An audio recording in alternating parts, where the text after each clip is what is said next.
ঘটনাটো কি হৈছে? ঘটনাটো মই পাইছোঁ হেৰি শনি মন্দিৰৰ ওচৰত পাইছিলোঁ ATM কাৰ্ডটো।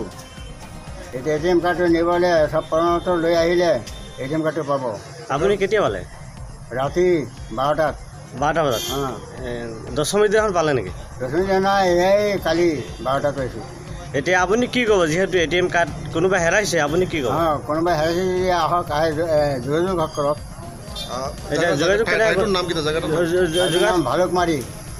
ভালুকমাৰী? অঁ, ইউনিট বেংকৰ হেৰি চকীদাৰ। আপুনি কি ভালুকমাৰী ৰাতি ডিউটি কৰে নেকি? অঁ, ৰাতি ডিউটি কৰোঁ।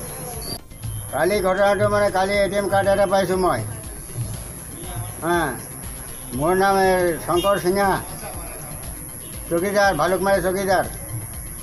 ক'ত পাইছে? পাইছোঁ এতিয়া এই শনি মন্দিৰৰ ওচৰত মাজামাৰী। এতিয়া আপুনি কি ক'ব? এতিয়া কি ATM কাৰ্ডটো যদি লাগে প্ৰমাণপত্ৰ লৈ আহক, আহিলে এইটো ATM কাৰ্ডটো পাই যাব। আপুনি ভালুকমাৰী থাকিব? অঁ, ভালুকমাৰী থাকিম মই 3টা বজাত। মানে ৰাতি আপুনি ভালুকমাৰী ডিউটি দিয়ে? অঁ, ৰাতি ভালুকমাৰী ডিউটি কৰোঁ। আপোনাৰ যোগাযোগ নম্বৰটো দিয়ক। নম্বৰটোতো মই বেলেগ দাদা। আপোনাৰ ডকুমেণ্ট লৈ আহিব, চব প্ৰমাণপত্ৰ লৈ আহিব, তাৰপিছত ATM কাৰ্ডটো হেৰি হ'ব। নহ'লে ATM কাৰ্ডটো নাপায়। ভালুকমাৰী ন? অঁ, ভালুকমাৰী।